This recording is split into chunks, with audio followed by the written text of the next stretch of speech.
그동안 7월 달에 진행하던 메시지는 지난주까지로 마감을 하고 오늘부터는 새로운 메시지를 함께 생각을 하겠습니다. 말씀의 제목은 그리스도의 도의 초보를 버리라 하는 것입니다. 오늘은 초보의 비극입니다. 초보의 비극. 운전하다 보면은 도로에 초보 운전자들이 등장을 하는데 차 뒷유리에 초보 운전 표시를 하는 경우들이 있습니다. 어떤 분은 그냥 초보 운전 이렇게 붙여놨는데 어떤 분은 왕초보, 어떤 분은 개초보.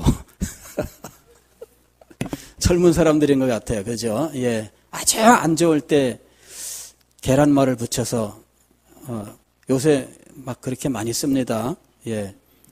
근데, 개는 뭐, 사실 그 맥없이 패배하고 들어가는 거예요. 그죠? 예. 사람보다 훌륭한 개들이 얼마나 많은데, 아무데나 그냥 그 말을 붙입니까? 예. 어떤 사람은 3시간째 직진 중. 이해가 돼요. 그죠? 예. 저도 운전해 보니까요. 이 차선 바꾸는 거, 이거 참 힘들더라고. 제가 부산에 와서 처음에 참 힘들었던 게 차선 바꾸려고 깜빡이를 넣으면 뒤에서 더 빨리 달려오는 거 있죠? 이상한 거예요. 그냥 평범하게 그냥 오면 제가 이렇게 얼마든지 하겠는데 아니 왜 더 빨리 달려와요 이상하게. 참 사람들 심리도 이상합니다.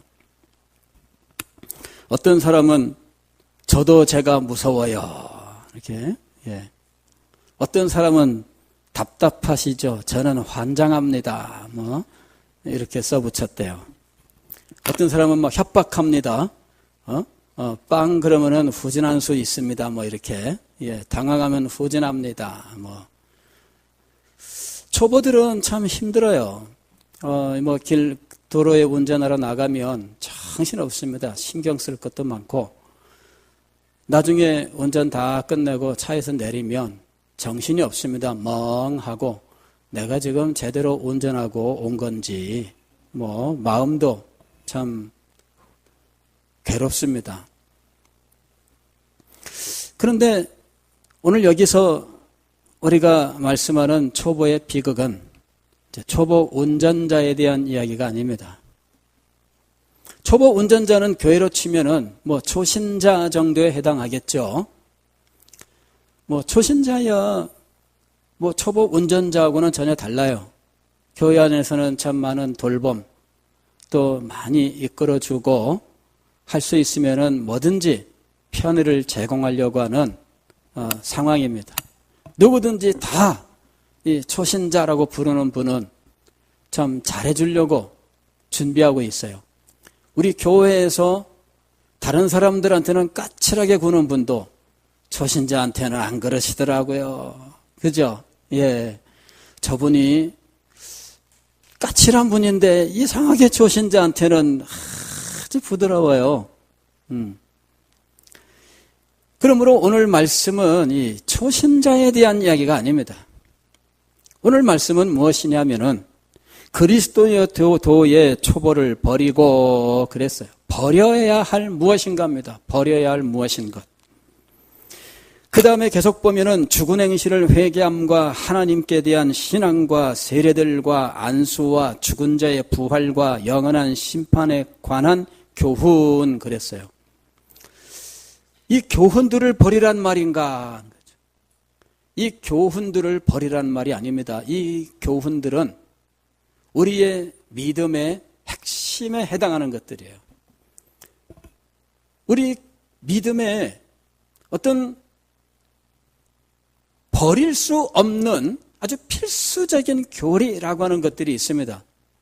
그것을 20세기 초에는 근본 교리라고 불렀어요. 이 근본 교리라고 부르는 것을 끝까지 지키려고 했던 사람들이 당시 기독교 세계를 휩쓸고 지나가던 이 자유주의의 태풍 속에서 이 신앙을 지키려고 노력을 했어요.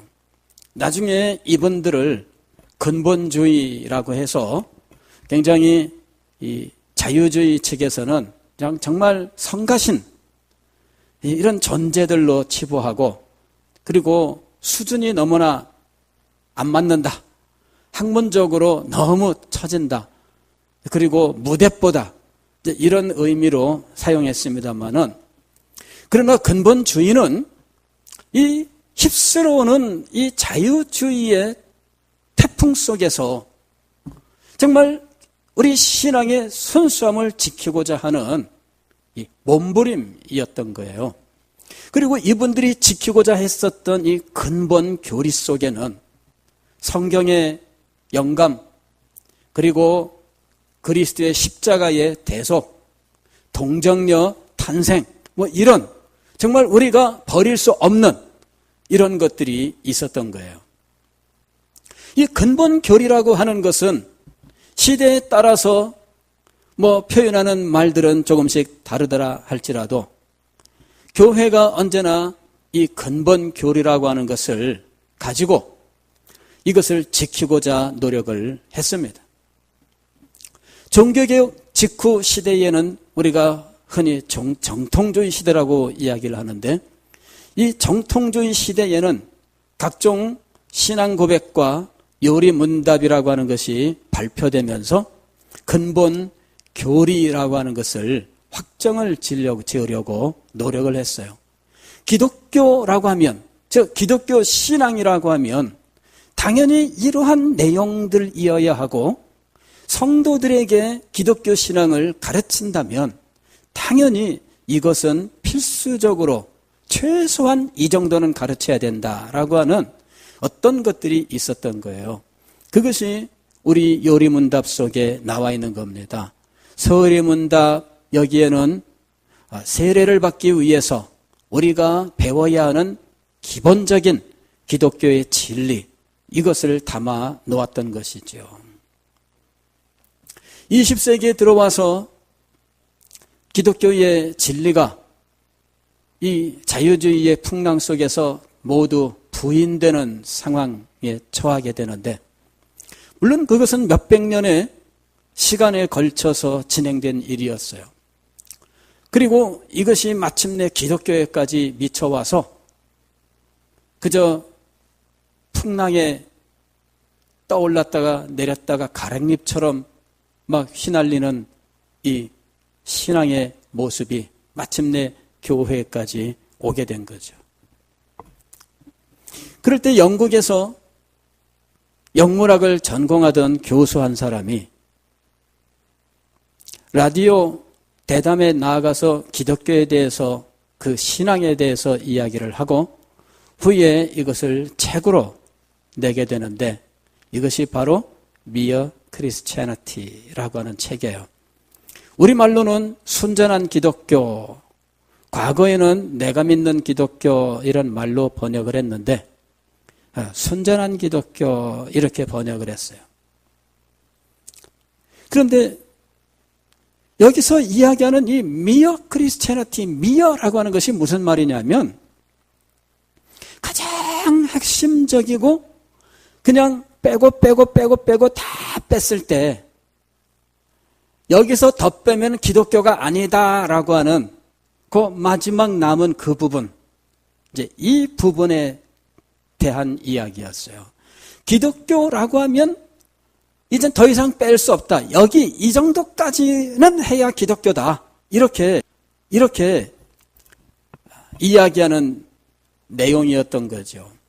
지금까지도 이 책은 많은 사람들에게 읽히고 있고요. 특별히 기독교 신앙을 확신하지 못하는 지성인들에게 많은 영향을 미쳤습니다. 자, 지금 우리가 이 히브리서 6장에서 그리스도의 도의 초보라고 이야기하는데 여기서 말씀하고 있는 이것이 바로 이런 내용을 의미하는 거예요. 초보라고 번역을 했기 때문에 우리는 초등학교 기초적인 거 이런 것들을 떠올릴 수 있는데 사실은 기초적인 것을 의미하는 것이 아닙니다. 우리가 기독교 신앙의 기초적인 것에 머물러 있지 말고 이런 말이 아닙니다.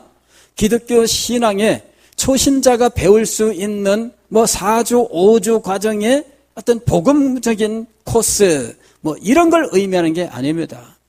여기서 말씀하고 있는 초보라고 하는 말은 헬라어 원어로는 아르케라고 하는 말이에요. 아르케는 뭐냐면은 첫 출발 말하는 거예요. 처음 시작, 그리고 근원 이런 걸 이야기하는 거예요. 그러니까 출발을 의미하는 것입니다. 물론 유치원이 인생의 학교의 첫 출발이다 이렇게 얘기하면서 이게 유치원이다 이렇게 말하면 할 말이 없어요. 그러나 그렇게 보면 안 됩니다. 여기에 아르케는 유치원이나 초등학교를 의미하는 것이 아니라 기독교의 도의 핵심을 말하는 거예요. 핵심. 그런데 여기서 이 핵심을 버려라 이렇게 얘기를 하고 있어요. 사실은 핵심적인 그 진리를 버리라는 이야기가 아닙니다. 핵심적인 진리를 버리라는 것이 아니라 이 핵심적인 진리가 우리에게 역사하지 않는 이 박제된 신앙생활, 우리 속에서 역사하지 않는 신앙생활, 하나님의 진리가 우리에게 하나도 작용하지 않는 열매 맺지 못하는 신앙생활, 이것을 버려라 그 말이에요. 우리가 이 말씀을 볼 때에 말씀의 의미를 제대로 이해하는 것이 중요해요. 그리스도의 도의 초보라고 번역을 했는데 이것은 아주 기초적인 무엇을 의미하는 것이 아니라 핵심되는 거예요. 핵심되는 거. 그 다음에 나오는 게 뭐예요? 죽은 행실을 회개하라, 하나님께 대한 신앙을 고백하라, 세례를 받으라, 안수. 이건 뭐냐면은 성령 받음과 혹은 하나님께서 주신 사명 받음이에요. 죽은 자의 부활과 영원한 심판에 관하여 교훈 이랬어요. 이런 모든 교훈들이에요. 그런데 그 다음에 뭐라고 되어 있냐면은 교훈의 털을 다시 닦지 말고 그랬어요.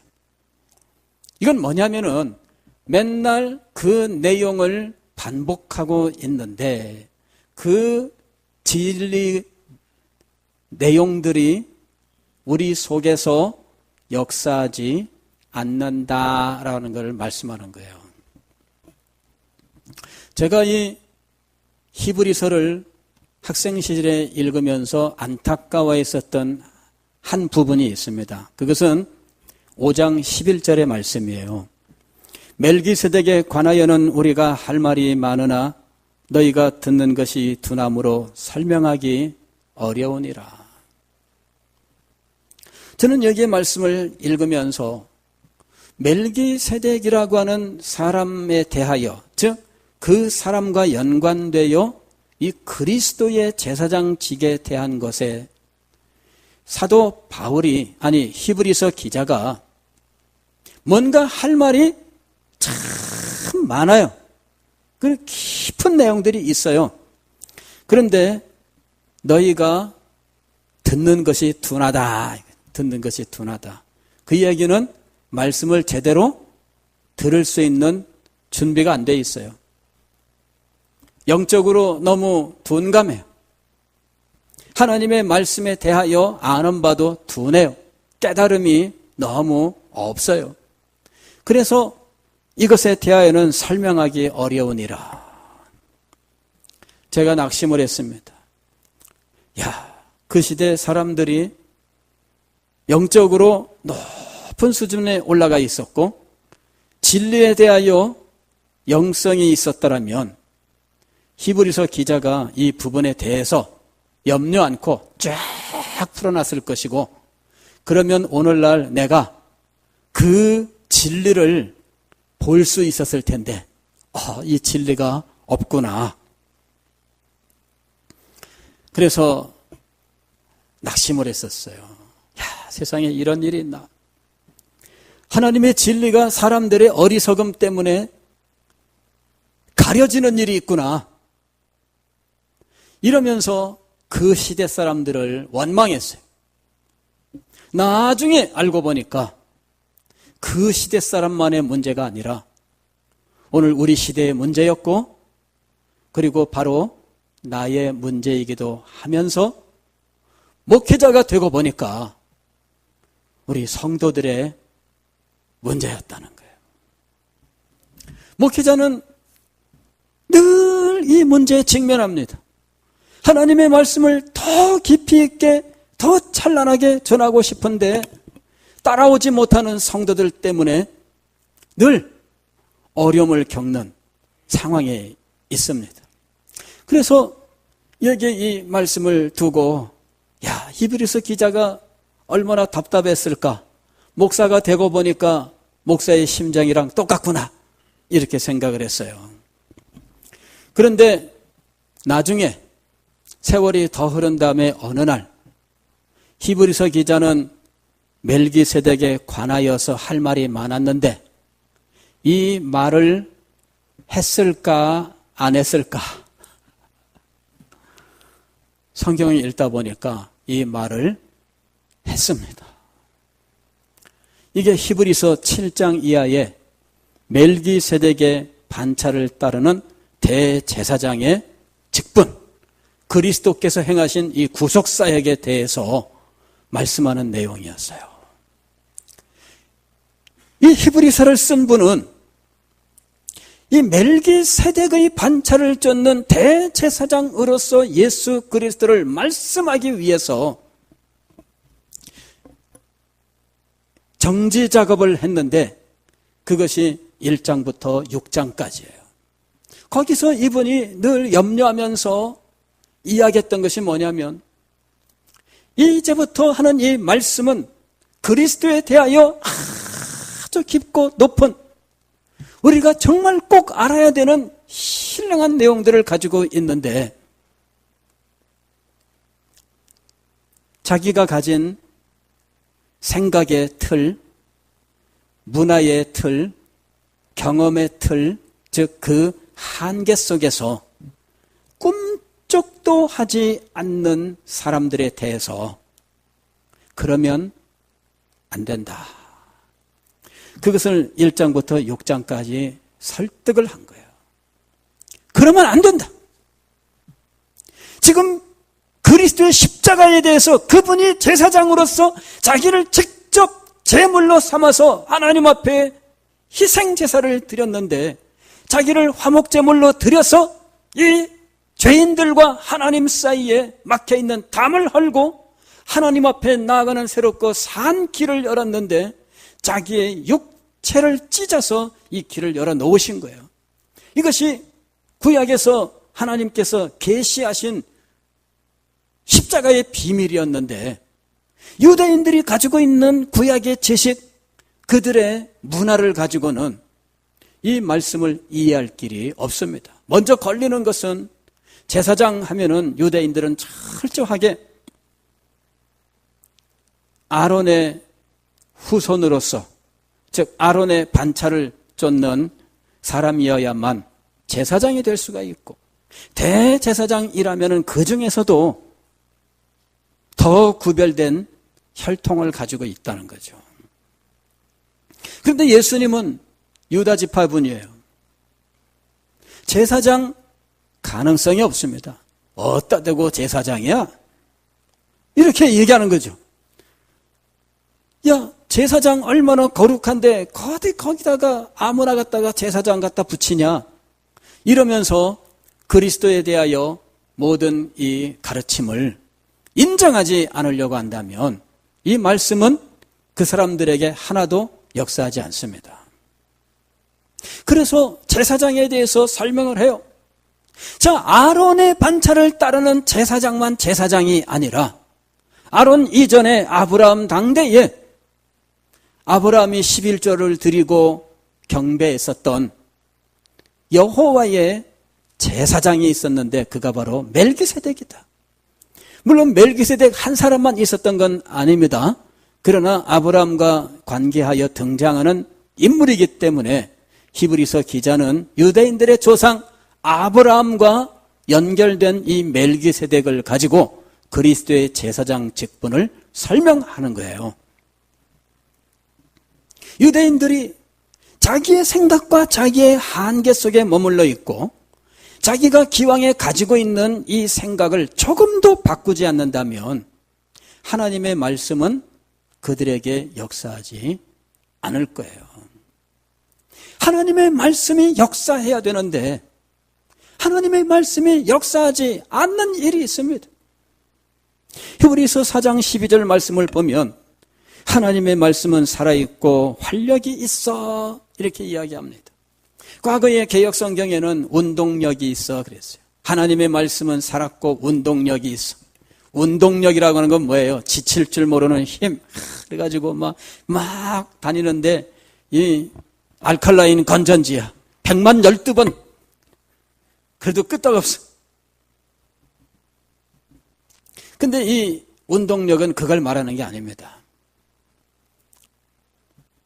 성경은 활력이 있어 이렇게 했는데 활력이라고 하는 것은 또 달리 생각하면 스태미너를 말하는 것일 수 있습니다. 그러니까 외국어를 번역한다고 하는 것은 굉장히 힘들고 어려운 거예요.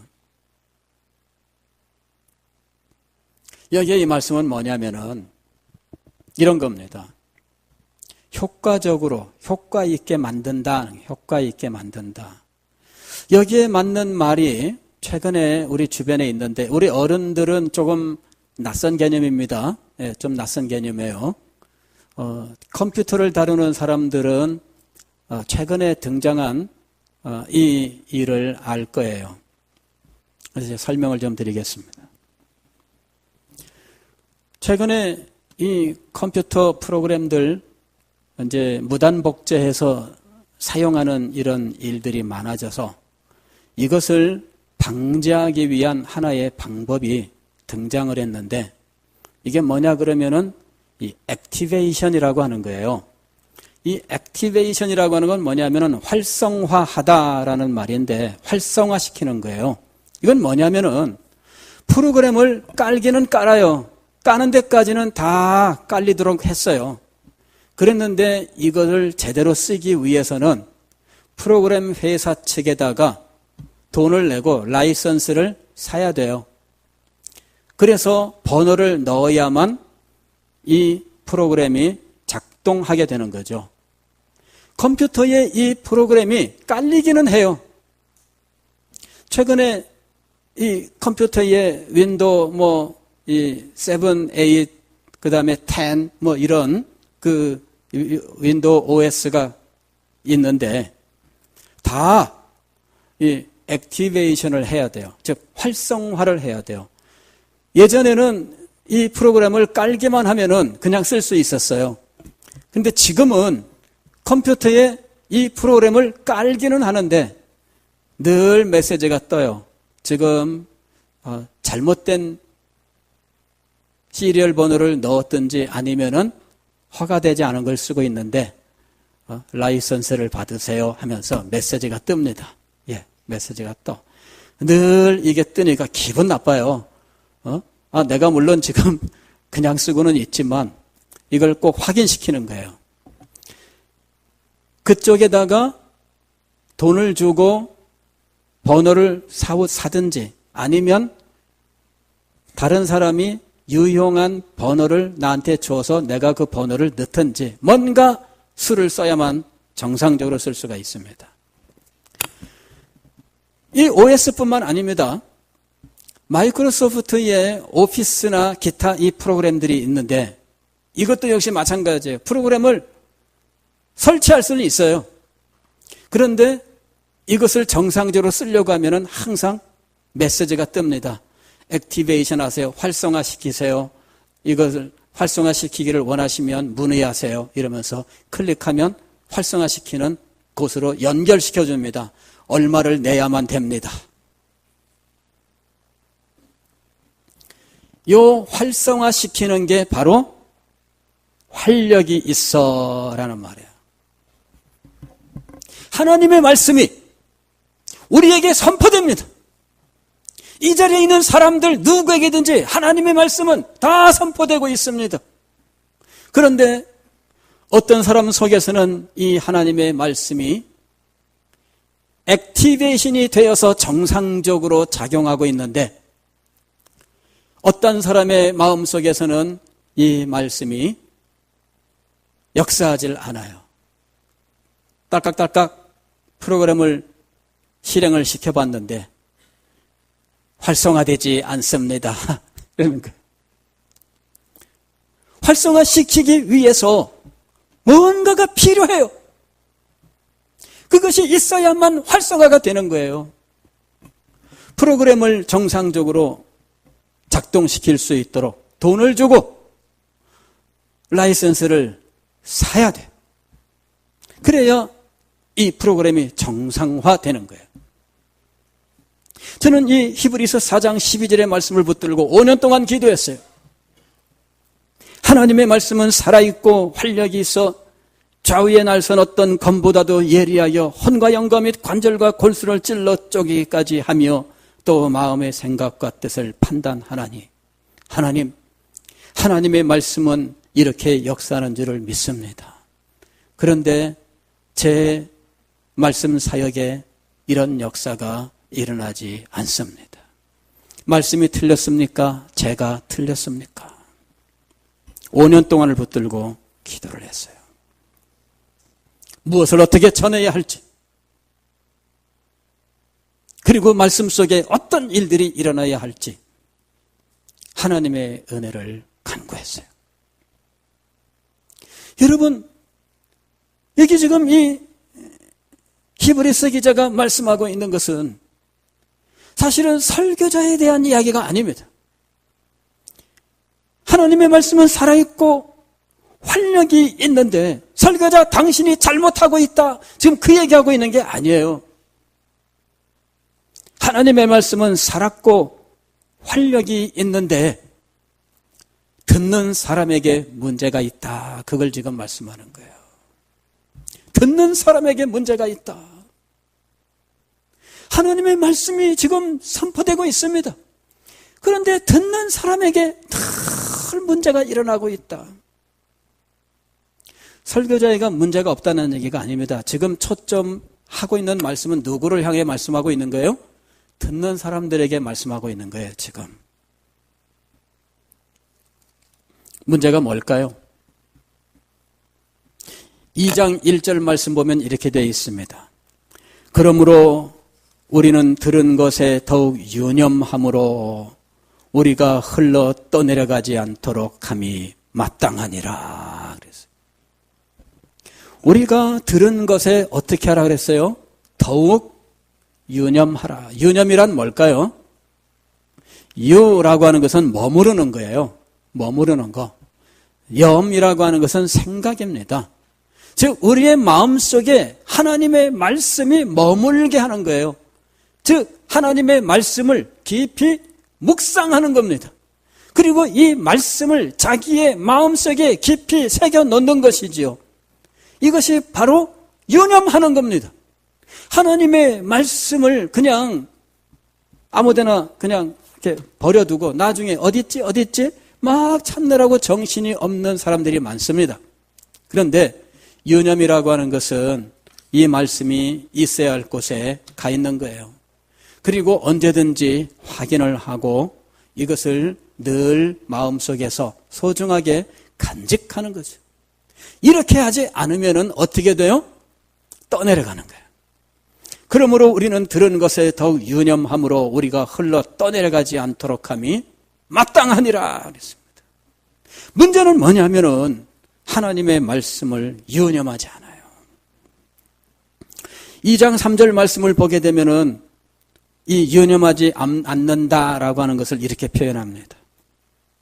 우리가 이같이 큰 구원을 어떻게 여기면? 등한히 여기면 그랬어요. 이것이 바로 앞에서 유념하지 않는 것을 다시 표현한 말이에요. 우리가 유념해야 된다. 그런데 유념하지 않으면 떠내려간다. 이 큰 구원을 등한히 여긴다. 이것이 지금 하나님의 말씀을 받은 사람들에게 지금 안타까워서 하는 말이에요. 이 히브리서 기자는 계속해서 이야기합니다. 3장 1절 보게 되면 이렇게 돼 있어요. 그러므로 함께 하늘의 부르심을 받은 거룩한 형제들아, 우리가 믿는 도리, 이게 뭐예요? 기독교 진리예요. 우리가 믿는 도리, 이 믿는 도리의 사도이시며 대제사장이신, 사도는 뭐냐면은 보냄을 받아 말씀을 전하는 사람이야. 예수님은 하나님의 말씀을 우리에게 와서 전했어요. 그런데 그 분을 어떻게 하라고요? 깊이 생각하라 그랬습니다. 깊이 생각하라. 6절 말씀 보면 이렇게 돼 있어요. 그리스도는 하나님의 집을 맡은 아들로서 그와 같이 하셨으니 우리가 소망의 확신과 자랑을 끝까지 굳게 잡고 있으면, 그래서 우리가 소망의 확신과 자랑을 끝까지 굳게 잡고 있으며, 바로 이걸 이야기하는 거예요. 우리가 하나님의 말씀을 듣는데 하나님의 말씀은 살아 있습니다. 그런데 왜 역사하지 않느냐 하는 문제에 대해서 히브리서 기자가 말씀하는데, 우리가 유념하지 않고 등한히 여기며 깊이 생각하지 않고 그 다음에 끝까지 굳게 잡지 않기 때문이에요. 3장 13절 이하에 보면 이렇게 되어 있어요. 오직 오늘이라 일컫는 동안에 매일 피차 권면하여 너희 중에 누구든지 죄의 유혹으로 완고하게 되지 않도록 하라. 우리가 시작할 때에 확신한 것을 끝까지 견고히 잡고 있으면 그리스도와 함께 참여한 자가 되리라. 끝까지 붙들어라 그 얘기예요. 끝까지 붙들어라. 히브리서 4장에 들어오면 더 분명하게 이 문제에 대해서 말씀하셔요. 4장 2절 말씀 보면 이렇게 되어 있습니다. 그들과 같이 우리도 복음 전함을 받은 자이나, 즉 구약 이스라엘 백성들과 같이 그 말입니다. 들은 바 그 말씀이 그들에게 유익하지 못한 것은 듣는 자가 믿음과 결부시키지 아니함이라. 결국 하나님의 말씀이 그들에게 유익되지 못했던 이유는 믿음을 발휘하지 않았기 때문입니다. 아까 히브리서 4장 12절에 활력이 있어라고 하는 것이 오늘 우리가 이 활성화하다라는 의미라고 말씀을 드렸는데, 이럴 때 컴퓨터 프로그램 말씀을 드렸습니다. 돈을 주고 라이선스를 사서 활성화시켜야 돼요. 그런데 하나님의 진리는 어떻게 활성화시키느냐 하는 거예요. 하나님의 진리를 활성화시키는 것, 즉 라이선스를 사서 이것을 작용하게 만드는 이것은 무엇이냐 하는 거죠. 지금 히브리서 기자는 이 활성화시키는 것을 믿음이라고 이야기하는 거예요. 알고 보면은 하나님의 말씀을 들을 때 믿음을 발휘하지 않아요. 믿음을 발휘하지 않으니까 이 말씀을 그냥 우리는 멍하게 듣고 있는 거예요.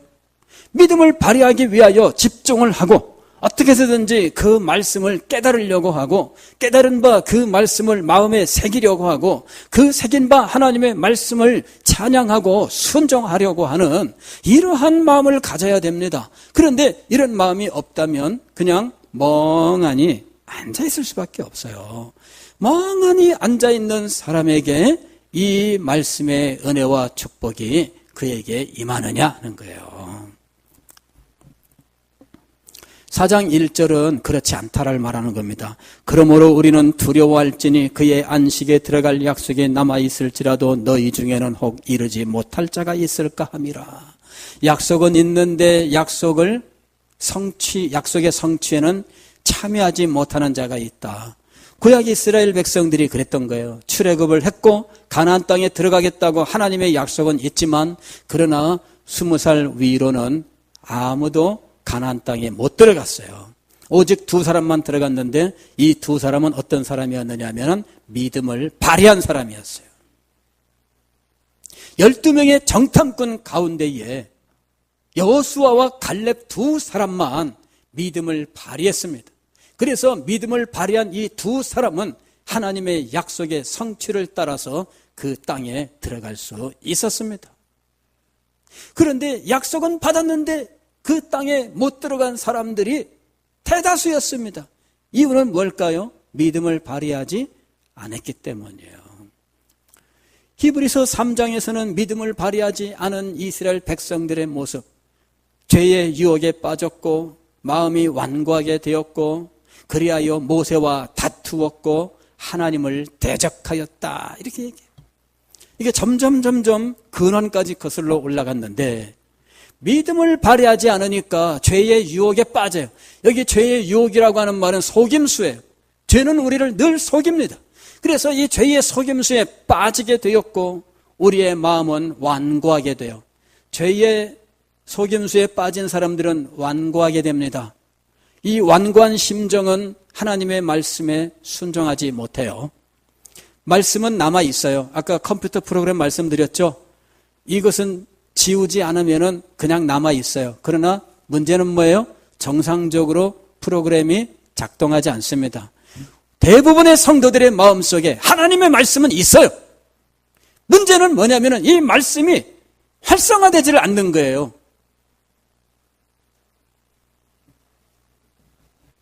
제가 오래도록 이 문제를 가지고 고민을 했어요.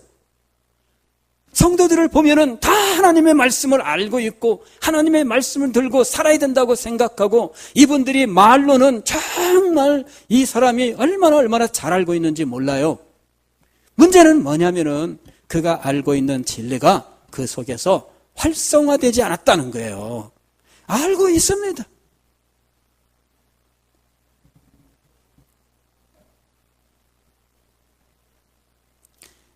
예전에 예수님의 제자들이 겟세마네 동산에서 예수님과 함께 했으나 예수님과 함께 기도하진 못했죠. 그 자리에 있었어요. 그러나 함께 기도하진 못했어요. 그게 활성화의 문제입니다. 지금 히브리서 기자는 오늘 우리에게 이 문제에 대해서 권면하고 있는 겁니다. 너희가 하나님의 말씀을 들었느냐? 너희가 하나님의 말씀을 잘 알고 있느냐? 너희가 하나님의 말씀을 붙들고 있느냐? 문제는 무엇입니까? 이 말씀이 너희 속에서 활성화되었느냐 하는 거예요. 프로그램은 깔려 있습니다. 문제는 이 프로그램 실행시키려고 하면 언제나 활성화시키세요. 쓸 수 없습니다. 활성화시키세요. 이 메시지가 뜬다는 거예요. 우리의 신앙생활이 지금 그럴 수가 있습니다. 히브리서 기자는 먼저 이 문제를 다루고 있어요. 이 문제를 깨달아야 깊은 데로 나아갈 수가 있습니다. 그래야 더 깊은 진리, 더 탁월한 진리가 그들에게 영광스럽게 역사하게 될 것입니다. 사랑하는 성도 여러분, 새로운 지식이 문제가 아닙니다. 우리에게 이미 깔려있는 이 진리가 활성화되는 것이 문제예요. 이 진리를 활성화시키기 위하여 우리에게 필요한 것은 오직 믿음입니다. 오직 믿음이에요. 믿음으로 순종하세요. 믿음으로 이 말씀을 받아들이시고 믿음으로 이 말씀을 기뻐하시고 믿음으로 이 말씀의 약속을 소망하면서 여러분들 끝까지 굳게 붙드세요. 그리하면 이 믿음이 여러분 속에 있는 진리를 활성화시킬 거예요. 그리하면 여러분이 원하는 모든 순간, 여러분이 원하는 모든 자리에서 하나님의 말씀은 역사할 줄 믿습니다. 이 은혜 속에 살아가는 우리가 될 수 있기를 주의 이름으로 축원합니다. 기도하겠습니다.